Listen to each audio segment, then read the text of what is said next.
31 of the most elite medical minds in the country stood paralyzed inside a silent ICU suite, watching a billion-dollar empire crumble with every fatting heartbeat of Linda Randy. Every test was a dead end. Every expensive treatment was a failure. But as the CEO's monitor began its rhythmic death march, a man in a wrinkled flannel shirt, a single father who had just wandered in from the pediatric ward, stepped out of the shadows. He didn't look at the charts. He didn't check the machines. He simply looked at the dying woman and uttered 7 words that chilled the room. "You aren't saving her. You're killing her." The doctors laughed, fueled by their own arrogance. They should have listened. Before we reveal the secret that these experts missed, tell me in the comments, where are you watching from right now? And if you haven't yet, hit that subscribe button and turn on notifications, because you won't want to miss a single second of how this ends. The air in the VIP wing of St. Albin's private hospital was thick with the scent of expensive antiseptic and unspoken fear. Linda Randy, a woman who had built a global tech empire from a garage, was now nothing more than a fragile figure lost under a mountain of white linens. Her skin was a translucent gray, and her breathing was a mechanical struggle. Dr. Harrison Wells, the chief of medicine, adjusted his gold-rimmed glasses, his forehead drenched in sweat. "We need to increase the norepinephrine immediately. Her MAP is dropping below 50, he barked at the residents. "Sir," Dr. Sarah Brooks whispered, her voice trembling, "we've already exceeded the maximum dosage. If we push more, her heart will literally seize." "We have no choice," Wells roared.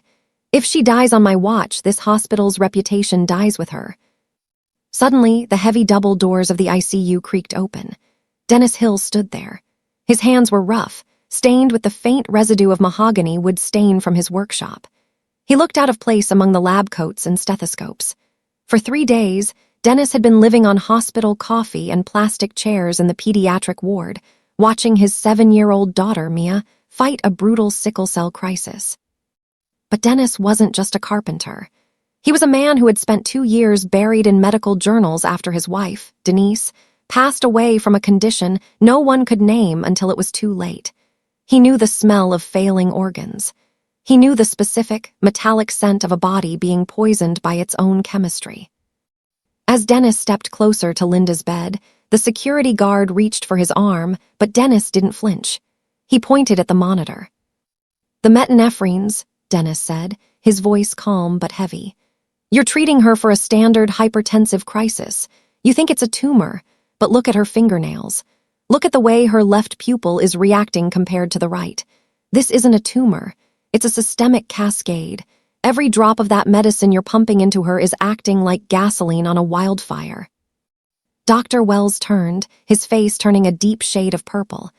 "Who let this janitor in here? Security, remove him, now." "I'm not a janitor," Dennis said, locking eyes with Wells. "I'm the man telling you that in exactly 4 minutes, her heart is going to stop because you're too proud to admit you're wrong." The room went deathly silent. The only sound was the beep, beep, beep of the heart monitor, which was suddenly getting faster and more erratic. Linda's daughter, Chloe, who had been sobbing in the corner, stood up. She saw something in Dennis's eyes, a haunting familiarity. It was the look of someone who had already lost everything and had nothing left to fear. "Wait," Chloe gasped, stepping between the guards and Dennis. "Let him speak." Dr. Wells felt a vein throbbing in his temple. To him, the ICU was a sacred temple of science, and Dennis Hill was a trespasser defiling it. He looked at Chloe, Linda's daughter, with a mix of pity and professional indignation. "Chloe, please. You are grieving, and you are desperate, but this man is not a doctor. He is a laborer who has wandered into a high-stakes medical crisis. Every second we waste listening to his theories is a second your mother loses." But Chloe Randy didn't move. She was the heiress to a fortune, but in this moment she was just a girl about to become an orphan. She looked at Dennis.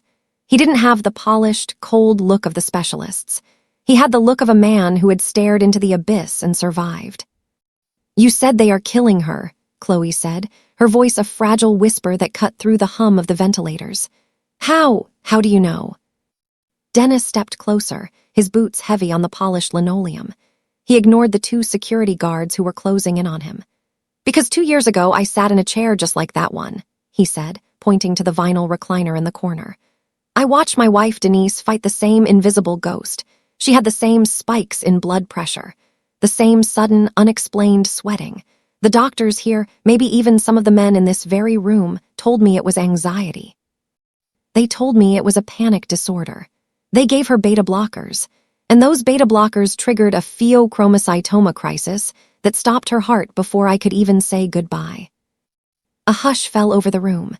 Dr. Sarah Brooks, the youngest specialist in the room, felt a chill go down her spine.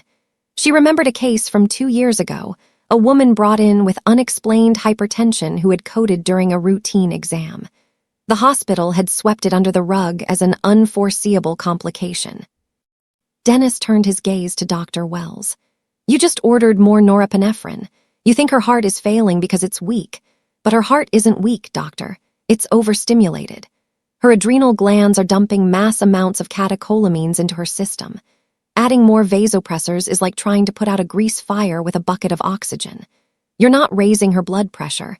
You're causing her blood vessels to constrict so tightly that her organs are suffocating. This is preposterous, Wells shouted, his face reddening.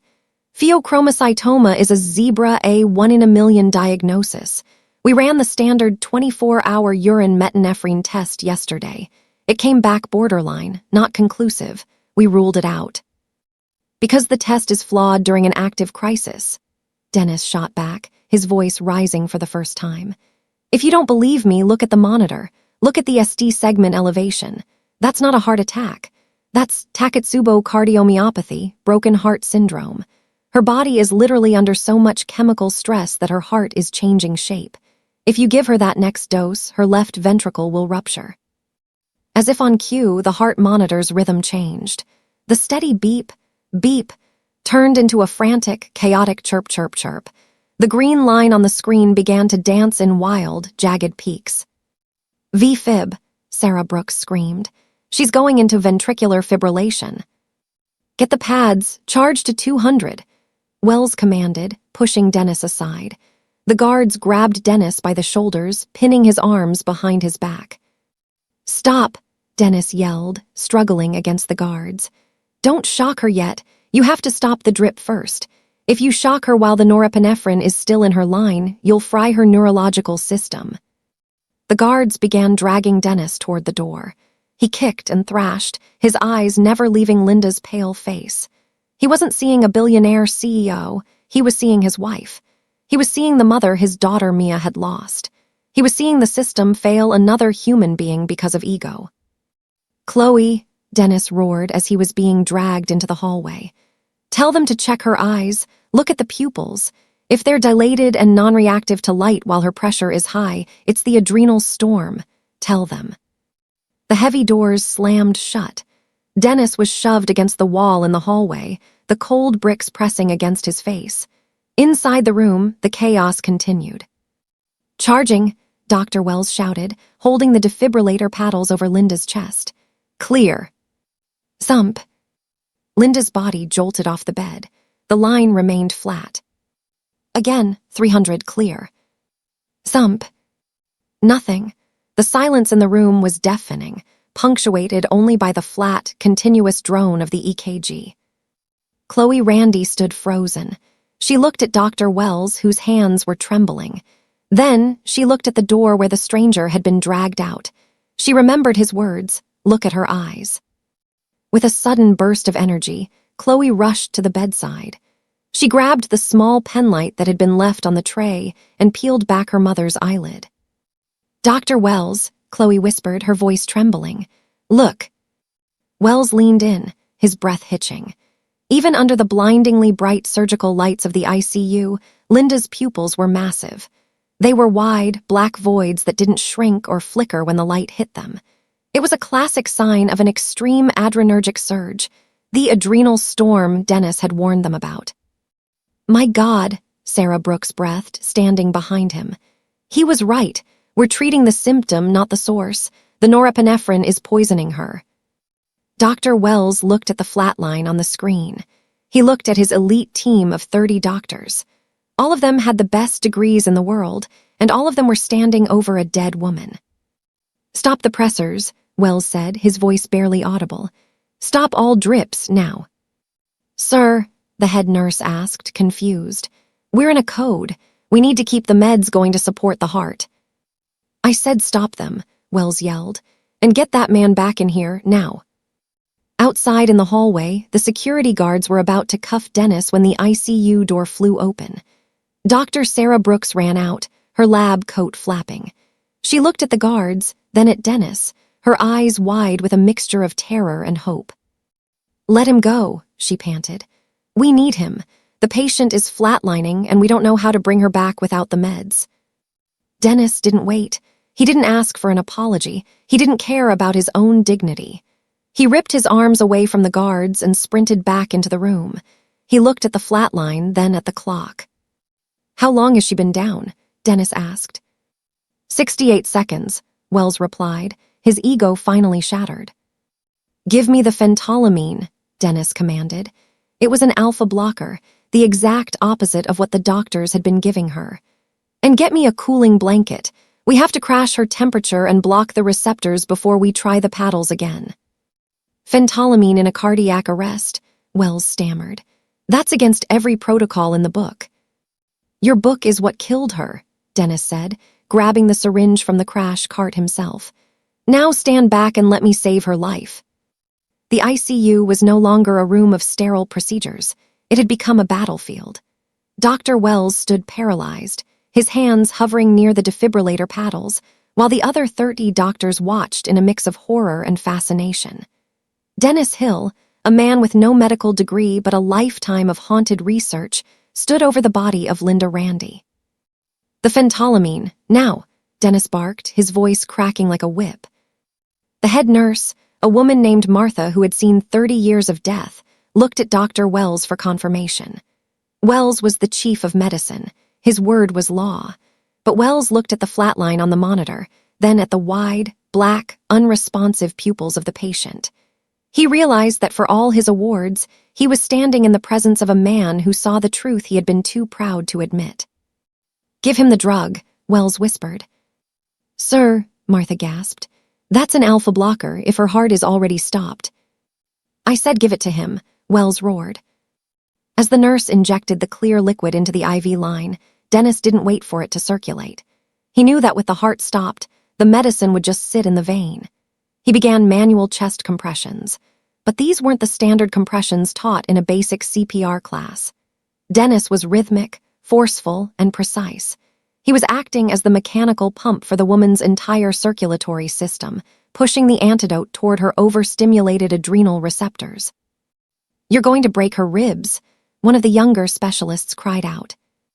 "Ribs heal," Dennis grunted, his face dripping with sweat, his flannel shirt clinging to his back. "Death doesn't." As he pumped, Dennis counted out loud. 1, 2, 3, push the cooling blanket. We need to drop her core temp to 34 degrees. We have to slow down her metabolism before the catecholamines cook her brain. The room was a blur of motion. Doctors who had spent their lives giving orders were now scurrying like interns to fetch cooling packs and blankets.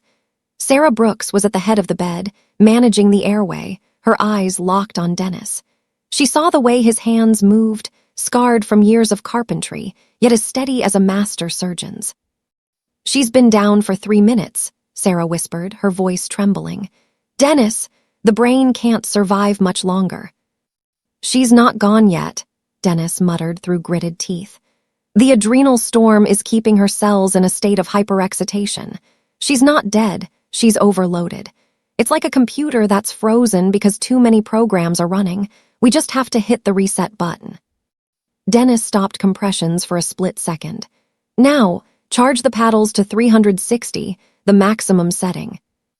360, Dr. Wells stepped forward. "That will cause myocardial scarring. We never go that high on the first restart after a blockage." "The alpha blocker has settled in the receptors," Dennis explained, his breathing heavy. "The resistance in her arteries is finally dropping. We need a massive surge to jumpstart the sinus node through the chemical fog. Do it now, or get out of my way." Wells took the paddles. He looked at Linda Randy, the woman who employed 10,000 people, the the woman whose daughter was watching through the glass partition with her heart in her throat. "Clear," Wells shouted. Thump. Linda's body arched violently off the table. The monitor remained a flat, mocking green line. "Screeyin'." "Nothing," Sarah Brooks sobbed. "We lost her." "Again," Dennis shouted. "Don't you dare stop. Charge it again." "Dennis, it's over," Wells said softly, his shoulders slumping. "The legal time of death is—" "I don't care about your clock." Dennis grabbed Wells by the collar, his eyes burning with a fierce, desperate light. "My wife died because people like you looked at a clock and gave up. You have the power of life and death in your hands, and you're worried about legal time. Charge the damn paddles." Something in Wells snapped. For the first time in 20 years, he felt like a healer instead of an administrator. He turned to the machine. "Charge to 360, again." "Vree," the machine whirred as it climbed to its peak capacity. "Clear." Thump. The body fell back onto the mattress. For 5 seconds, there was nothing but the sound of the ventilator's mechanical hiss. Then, a tiny, jagged blip appeared on the screen. Then another. Beep. Beep, beep. The rhythm was weak. It was irregular, but it was a sinus rhythm. "My God," Martha the nurse whispered, crossing herself. "She's back." The room erupted into a controlled chaos of relief. Doctors were shouting orders for labs, checking vitals, and adjusting the cooling blankets. But Dennis Hill didn't join in the celebration. He stepped back from the bed, his chest heaving, his hands shaking so violently he had to shove them into his pockets. He looked through the glass partition. Chloe Randy was on her knees, sobbing, her forehead pressed against the window. She looked at Dennis and mouthed the words, "Thank you." Dennis simply nodded and turned to leave. He had done what he came to do. He had corrected a mistake that had been made 2 years too late for his own wife.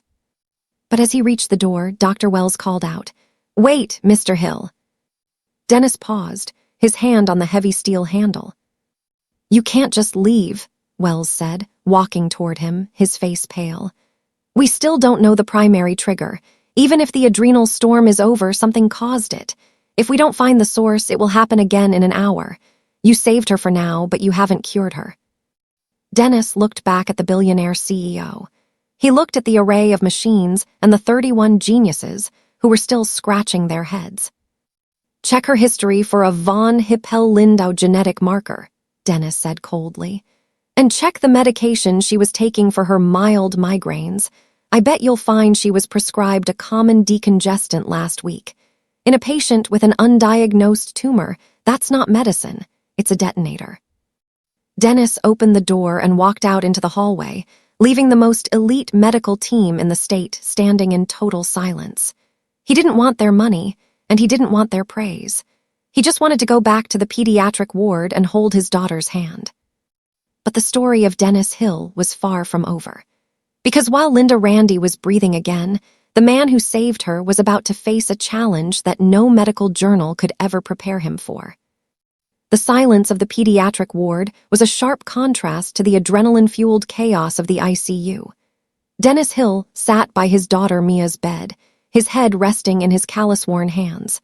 The monitor beside her hummed a steady, comforting rhythm, a stark difference from the jagged death rattle he had just witnessed on Linda Randy's screen. He should have been sleeping, but his mind was a whirlwind of chemical equations and the haunted memory of his wife's last breath. He had saved the billionaire. He had defied the gods of medicine.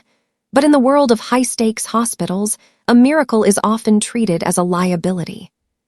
The heavy door to the ward creaked open. Dennis didn't even look up. He knew the gait of the person walking toward him. It wasn't the soft, hurried step of a nurse. It was the heavy, polished click of expensive Italian leather.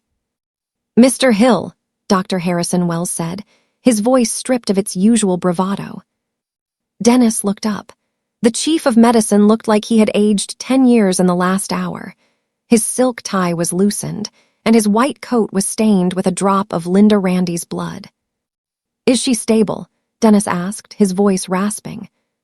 "Her vitals are holding. The sinus rhythm is strong," Wells replied, sitting on the edge of a plastic chair across from Dennis. But we have a problem, a significant one. Dennis let out a dry, hollow laugh.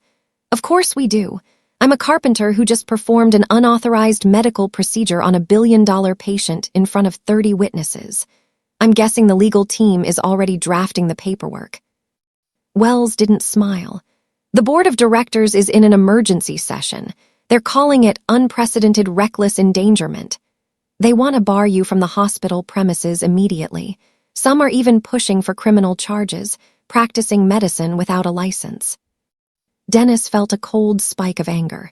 He looked at Mia, her small chest rising and falling in sleep. I saved her life, Wells. You were seconds away from calling the time of death. If I hadn't stepped in, Chloe Randy would be planning a funeral right now. I know that, Wells said, leaning forward, his voice dropping to a whisper. And Sarah Brooks knows that, but the system doesn't care about the result, it cares about the protocol.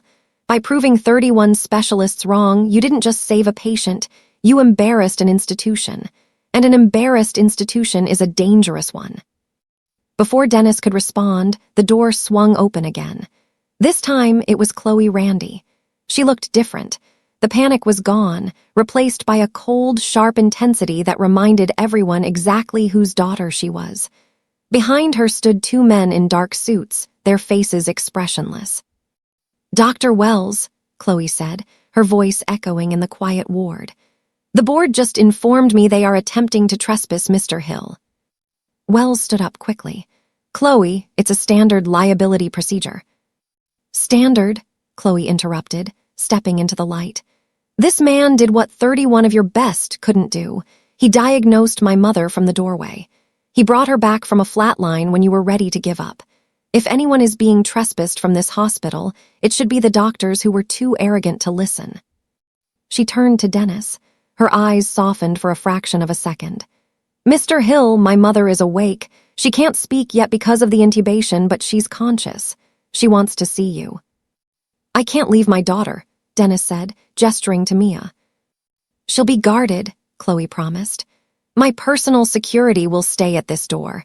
No one, not even the board members, will set foot in this room without my permission. Please, I need to understand how you knew. Dennis looked at Mia, then at Chloe. He stood up, his joints aching. As they walked back toward the VIP wing, the hallway felt different. Nurses whispered as they passed. Residents moved out of their way. Dennis Hill was no longer the man in the flannel shirt. He was the ghost in the machine. When they entered Linda Randy's suite, the air was still. The CEO was propped up on pillows, her eyes, the same sharp, intelligent eyes as her daughter's, locked onto Dennis. She looked fragile, but there was a fire in her gaze. Dennis stood at the foot of the bed. He didn't look at the machines this time. He looked at the IV bags hanging above her. You're wondering how I knew, Dennis said, his voice steady. Linda nodded, almost imperceptibly. It wasn't a lucky guess, Dennis continued. My wife, Denise, was a marathon runner. She was the healthiest person I knew, but she started getting these headaches, small at first, then blinding. She went to 3 different specialists. They all told her the same thing, stress, overwork, maybe early onset migraines. They put her on a common blood pressure med, a beta blocker. Dennis stepped closer, his shadow falling across the bed. What you didn't know, is that she had a hidden tumor, a pheochromocytoma. It's a great mimicker. It stays hidden until it's triggered. For my wife, the beta blocker was the trigger. It caused an unopposed alpha stimulation. Her blood pressure didn't just go up, it exploded. Her heart couldn't handle the pressure. She died in my arms in an ER waiting room while a doctor told me to stay calm.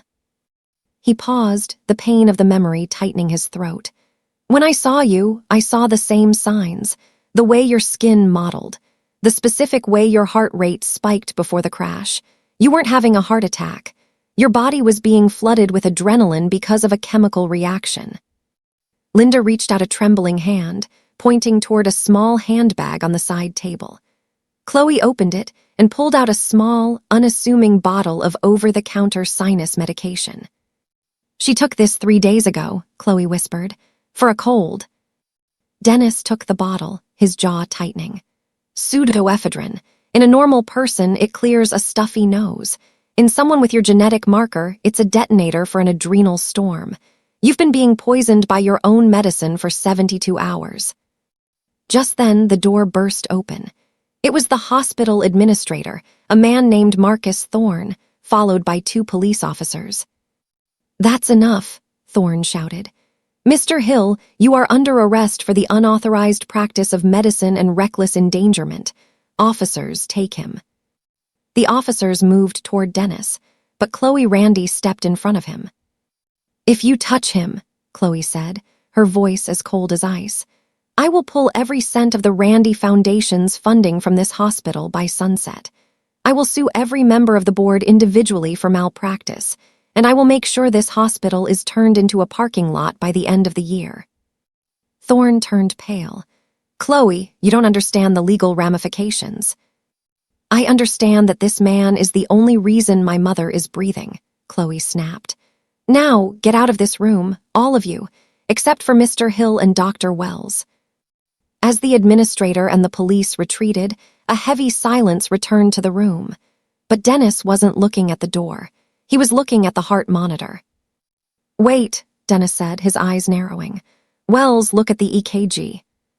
The steady rhythm was still there, but a new, strange undulation was appearing in the wave. It wasn't the jagged spike of the adrenal storm. It was something else, something slower, something more rhythmic. "That's a U wave," Wells whispered, leaning in. "That shouldn't be there." "It means her potassium is crashing," Dennis said, his mind racing. "But not because of the kidneys. Wells, did you check her insulin levels during the crash?" "No, why would we? She isn't diabetic." "Check it now," Dennis said, a new fear rising in his chest. "If I'm right, the adrenal storm wasn't the only thing that medicine triggered. We're not out of the woods yet. We just stepped into a much darker forest." The steady beep of the heart monitor was deceptive. To the untrained eye, Linda Randy was recovering. To Dennis Hill, that tiny, rolling wave on the EKG, the U wave was a siren screaming of an impending disaster. "Her potassium is plummeting," Dennis repeated, his voice tight with urgency. "And it's not leaving her body through her kidneys. It's being sucked into her cells."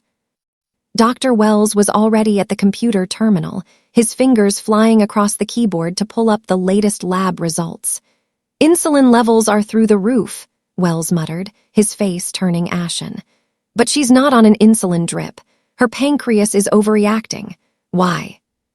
"The phentolamine," Dennis realized, rubbing his tired eyes.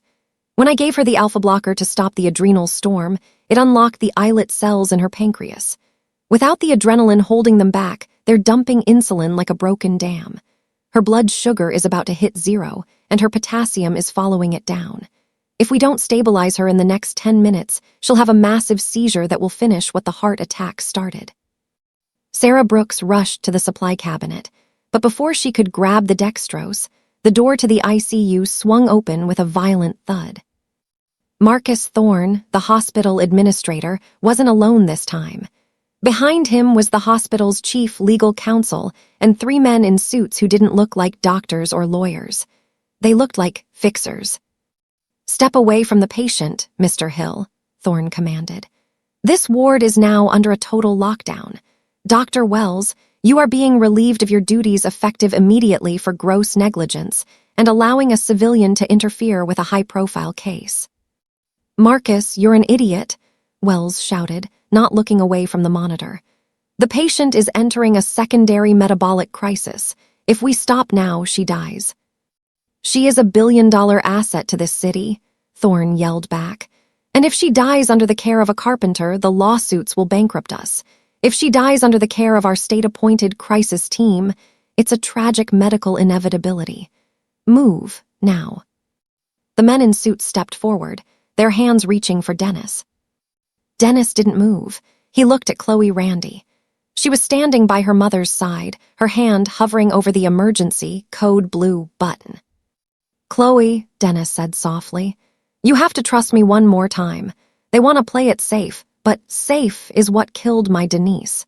Your mother doesn't need a crisis team. She needs 50 cc of D50 and a potassium infusion, and she needs it before they drag me out of here." Chloe looked at the suits, then at the administrator. Her jaw set in a line of pure steel. If any of you touch Dennis Hill, I will personally see to it that you never work in this state again. Dr. Brooks, give her the dextrose. Don't you dare, Sarah, Thorne warned. That's a direct order. Sarah Brooks looked at Dennis. She saw the man who had done the impossible. She saw the truth in his exhausted eyes. Then she looked at Thorne, a man who cared more about spreadsheets than heartbeats. I took an oath to the patient, Marcus, Sarah said, not the board. With a swift movement, Sarah pushed the dextrose into the line. The reaction was almost instantaneous. Linda Randy's body, which had begun to twitch with the first tremors of a hypoglycemic seizure, suddenly relaxed. The U wave on the monitor began to flatten, replaced by a more stable T wave. Potassium is stabilizing, Wells exhaled, a shaky breath of relief. Thorne was livid. You're all finished, all of you. Actually, Marcus, a raspy, weak voice interrupted. Everyone froze. They turned to the bed. Linda Randy had opened her eyes. She was still weak, the oxygen mask fogging with every breath, but her eyes were sharp. She reached up and slowly pulled the mask aside. You are fired, Linda whispered, her gaze fixed on Thorne. Linda, please, you're confused, Thorne stammered, stepping forward. The trauma. I heard everything, she panted. The Carpenter stays, you go. The silence in the room was absolute. The fixers looked at each other, then at Thorne. Without a word, they turned and walked out. They knew when a battle was lost. Thorne stood there for a moment, his face a mask of humiliated rage before he too turned and fled the room. But as the door closed, Dennis didn't celebrate. He walked to the window and looked out at the gray morning light. He knew something no one else in the room had realized yet. Wells, Dennis said, his voice heavy. She's awake, Dennis, we did it. Wells was almost cheering. We didn't, Dennis said, turning around. Look at her labs again, the ones Thorne was trying to hide. Wells walked over and scrolled down to the bottom of the digital file, the part of the report that had just finished processing from the pathology lab. Wait, Wells's voice dropped. This can't be right. What is it? Chloe asked, fear returning to her voice. The pheochromocytoma, the tumor, Wells whispered. It's not just in the adrenal gland, it's metastatic. It's spread to the lymph nodes and the base of the spine. Dennis nodded slowly. The adrenal storm was just a symptom of a much larger war. The reason the 31 doctors couldn't find it is because the tumor was biochemically silent until the sinus medication acted as a catalyst. But now that it's awake, it's moving fast. Linda Randy looked at Dennis. She didn't look scared. She looked like a CEO who had just been handed a difficult quarterly report. How long? She asked. Dennis walked to her bedside and took her hand. The experts would tell you 6 months, but based on the cytokine levels I'm seeing, you have 3 weeks before the next storm hits. And the next one won't just stop your heart. It will shut down your entire nervous system. Chloe choked back a sob. There has to be a way, surgery, chemo. Standard surgery would kill her on the table, Dennis said. The moment they touch the tumor, it will dump enough adrenaline to cause a stroke. No surgeon in this hospital, maybe no surgeon in this country, is fast enough or precise enough to bypass the vascular tripwires around those nodes. Linda squeezed Dennis's hand. But you found the tripwire before, you saw what they didn't. I'm a carpenter, Linda, Dennis said softly. I know how to fix a house, I know how to build a table, but I can't cut into a human being. You already did, Sarah Brooks said, stepping forward. You cut through the ego of this entire institution. You did the diagnostic work of a genius. Dennis, if you leave now, she has no chance. You are the only one who knows the map of her specific crisis. Dennis looked at his hands, the hands that had held his dying wife, the hands that had saved a billionaire, the hands that were currently the only thing standing between Linda Randy and an early grave. I need a lab, Dennis said, his voice changing. It was no longer the voice of a grieving husband or a tired father. It was the voice of a man who was about to build something that had never existed before. I need a private lab, 10 gallons of saline, and every research paper on targeted alpha particle therapy published in the last 5 years. If we can't cut the tumor out, we're going to have to build a Trojan horse to kill it from the inside. Whatever you need, Linda whispered. And Wells, Dennis looked at the doctor. Yes. Get my daughter, Mia, moved to this wing. I'm not leaving her side, and I'm not leaving yours until this is finished. The war had only just begun. Dennis Hill was no longer just a stranger in a flannel shirt. He was the architect of a medical revolution, and the clock was ticking. The Randi Foundation's private research wing was a world of glass, chrome, and silence. It was a stark contrast to the chaotic, overcrowded pediatric ward where Dennis had spent the last 3 days. Now, he stood in front of a digital whiteboard, his hands covered in a different kind of dust, not sawdust from his workshop, but the dry ink of complex molecular diagrams. Dr. Sarah Brooks and Dr. Wells stood behind him, watching as the Carpenter mapped out a structural plan for a human life. You're proposing a targeted ligand, Sarah whispered, her eyes scanning the sprawling equations Dennis had scribbled. But we don't have time to go through FDA clinical trials for a new radiopharmaceutical. Linda has 18 days left, maybe less. I'm not proposing a new drug, Dennis said, turning around. His eyes were bloodshot, fueled by nothing but caffeine and the memory of his wife's cooling hand. I'm proposing a new delivery system. Look at the tumor's vascular signature. It's greedy. It's sucking in glucose at 4 times the rate of her healthy tissue. We don't need to invent a poison. We just need to wrap the poison in a candy coating that only the tumor wants to eat. Dennis pointed to a diagram of a Trojan horse molecule.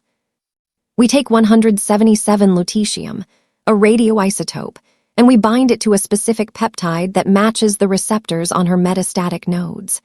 But here's the catch. We have to preload her system with a cold flush of alpha blockers to keep her heart from exploding when the tumor starts to die. If the tumor leaks adrenaline while we're killing it, it's over. It's a suicide mission, Wells said, his voice trembling. If your math is off by even a decimal point, we'll trigger a permanent cytokine storm. Her lungs will fill with fluid in minutes. The math isn't off, Dennis said, his voice dropping to a low, dangerous rumble. I've spent 2 years checking this math. I did it for Denise, but I was too late. I'm not going to be too late for Linda. While Dennis worked in the lab, the world outside was beginning to notice. The miracle at St. Albin's had leaked to the press. Headlines were already swirling. Unlicensed genius saves tech giant, and the Carpenter who defied 31 doctors. But with fame came a new kind of threat. In a dark corner of the hospital's executive lounge, Marcus Thorne, the disgraced administrator, sat with a man in a gray suit. Thorne's career was in ruins, but his bitterness was alive and thriving. The board wants him gone, Thorne hissed. If he succeeds, every doctor in this building looks like an amateur. The malpractice insurance premiums will triple if it comes out that we needed a craftsman to do a surgeon's job. And if he fails, the man in the gray suit asked. If he fails, Thorne smiled thinly, he goes to prison for life, and we bury the story as a tragic mistake by a grieving, mentally unstable man. We just need to make sure the experiment doesn't go as planned. Back in the lab, Dennis was oblivious to the conspiracy. He was focused on the only thing that mattered, the delicate balance of chemistry. He had Mia moved to a private room next to the lab. Every hour, he would take a 5-minute break to sit by her bed, holding her hand, reminding himself why he was fighting. Daddy, Mia whispered during one of his visits. Her voice was thin, but her eyes were bright. I'm here, baby, Dennis said, kissing her forehead. Are you fixing the lady's heart like you fixed my doll? Dennis choked back a lump in his throat. Something like that, Mia. I'm just building her a very special set of stairs so she can climb back out of the dark. On the 10th day, the first batch of the Trojan horse isotope arrived via a high-security courier. The room was tense as Sarah Brooks prepared the infusion. Linda Randi was now bedridden, her strength fading, her skin a haunting shade of porcelain. Linda, Dennis said, leaning over her. This is it. Once we start this, there's no turning back. Your body is going to feel like it's on fire for about 6 hours. Your heart rate will climb. You have to stay with me. Don't let the shadows take you. Linda reached out and gripped Dennis's arm. Her grip was surprisingly strong. "I've built empires, Dennis. I'm not letting a few rogue cells take my throne." As the infusion began, the monitors started to scream. Beep, beep, beep, beep. "Blood pressure is climbing. 190 over 110, Sarah shouted. "The tumor is reacting. It's dumping catecholamines." "Push the esmolol," Dennis commanded. "Slow the heart down before the isotope reaches the primary node." The room became a blur of high-stakes chemistry. Dennis stood at the center of it, not as a doctor, but as a master builder watching the structural integrity of a skyscraper during a hurricane. He was calculating the load-bearing capacity of Linda's heart in real time. Suddenly, the lights in the lab flickered. The main computer terminal, the one controlling the precise dosage of the alpha blocker drip, went dark. "What happened?" Wells screamed. "The backup power should have kicked in." "It's a manual override," Dennis said, his heart sinking. He looked at the server cabinet. The cooling fans had stopped. Someone had cut the local area network from the outside. "The drip is stuck at the current rate," Sarah panicked. "If it doesn't adjust to her rising blood pressure, she's going to have a stroke in less than 90 seconds. Dennis didn't hesitate. He didn't look for a technician. He grabbed a manual syringe and a bottle of the medication. "Wells, get on the manual pump," Dennis ordered. "I'm going to titrate her by hand." "By hand? You can't be that precise." "Watch me," Dennis growled. He placed his fingers on Linda's pulse. He didn't look at the dead monitor. He closed his eyes, feeling the rhythm of her life through her skin. He became the machine. With every throb of her artery, he pushed a fraction of a millimeter of the plunger. 1 minute passed. 2. The room was silent except for the sound of Linda's labored breathing. Then the rhythm changed. The frantic, pounding pulse under Dennis's fingers began to soften. It became steady. It became calm. "The monitors are back up," Sarah cried as the screens flickered to life. "Blood pressure is 130 over 85. It's perfect." Dennis let out a breath he didn't know he was holding. He looked at his hand, the hand that had just manually balanced a billion-dollar life against a metabolic explosion. It was steady. But as he looked up, he saw Dr. Wells looking at the door. Marcus Thorne was standing there, flanked by hospital security and a man from the state medical board. "Dennis Hill," the man from the board said, "you are in violation of multiple state statutes. This experiment is over. We are taking custody of the patient." Dennis stood his ground, the empty syringe still in his hand. "The experiment isn't over," Dennis said, his voice cold and terrifyingly calm. "Because the isotope is already in her marrow. And if you move her now, you won't just be arresting me, you'll be committing a murder in front of 3 witnesses and a dozen rolling cameras." He pointed to the corner of the room. Chloe Randy had been standing there the whole time, her smartphone held high, live streaming the entire confrontation to 5 million followers on her mother's corporate platform. "Say hello to the world, Mr. Thorne," Chloe said with a predatory smile. "You're trending." The high-definition camera on Chloe Randy's phone didn't blink. Neither did the millions of viewers watching the live stream.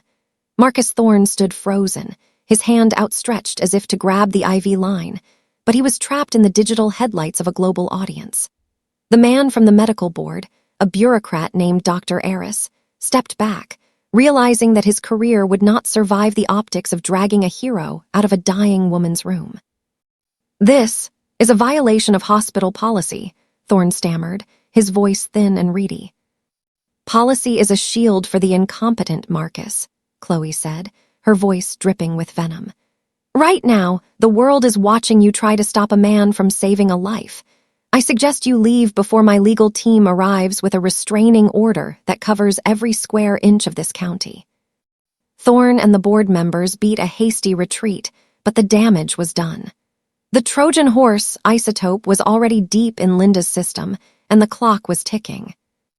Dennis didn't look at the departing administrators. He was focused on the molecular war happening inside Linda Randy. He sat back down, his eyes fixed on the real-time PET scan monitor. The radioactive lutetium was glowing like a galaxy of tiny stars on the screen. "Look," Sarah Brooks whispered, pointing to the screen.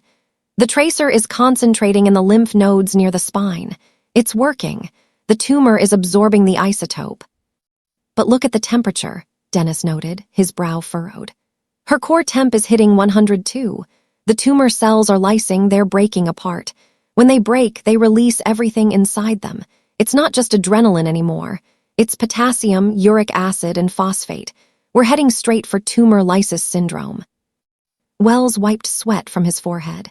"If her kidneys fail now, the radioactive waste will stay in her blood. She'll be poisoned by the very cure we gave her."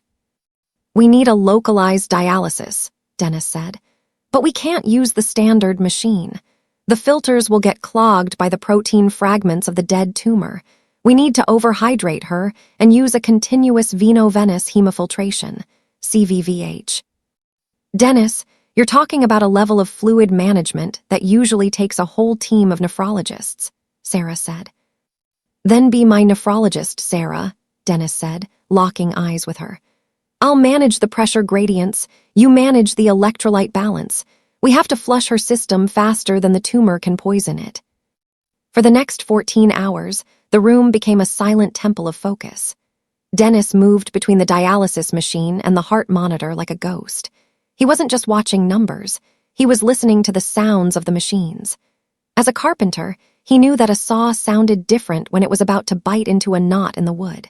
To him, the hum of the CVVH machine told him exactly when the filters were starting to struggle. Outside, the hospital was under siege. Thousands of people had gathered in the parking lot, holding a vigil for the CEO and the Carpenter doctor. News helicopters circled overhead. The story had transcended medicine. It had become a symbol of the common man taking on a broken system. Inside, Linda Randy drifted in and out of consciousness. In her lucid moments, she watched Dennis.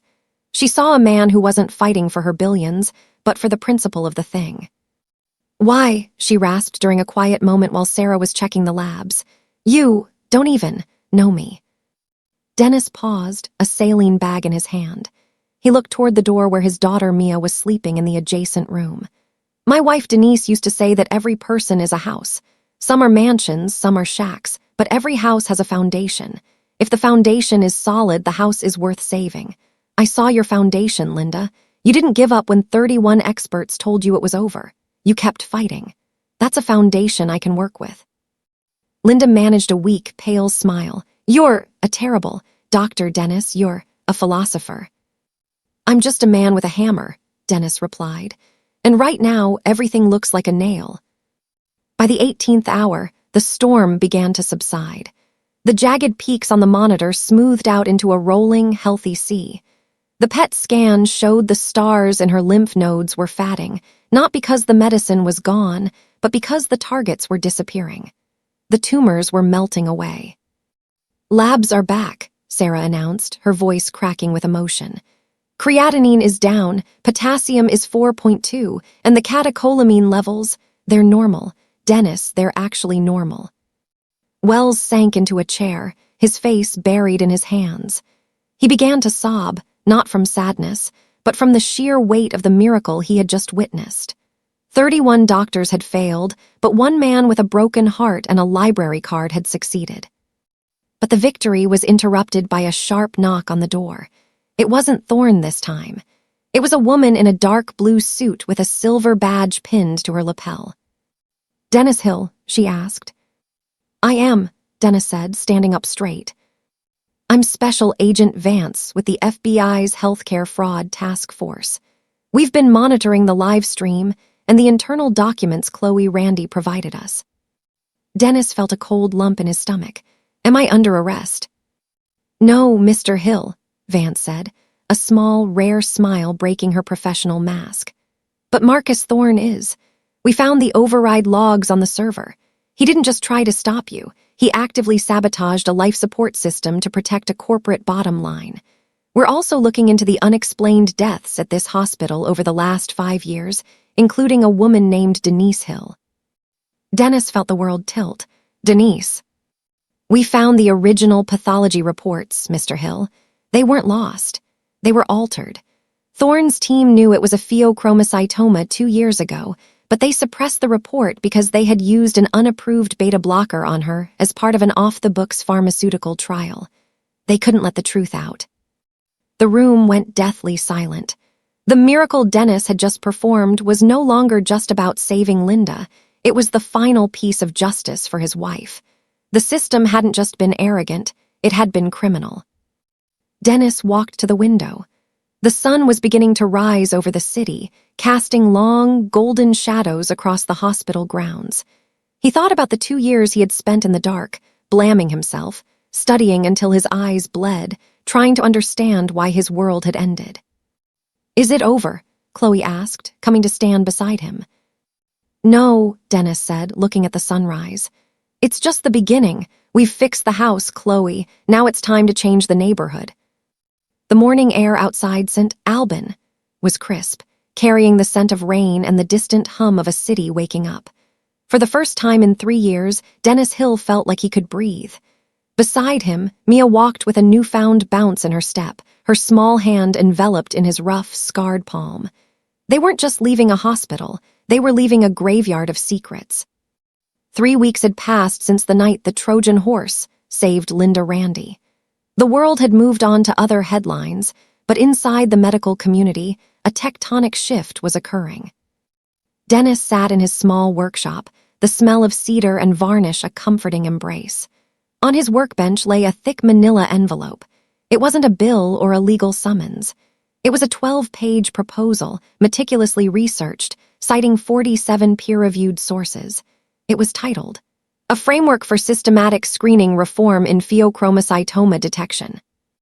He wasn't a doctor, and he never would be, but he had become something more, a sentinel. In the VIP suite of a renovated St. Albans, Linda Randy sat at her desk.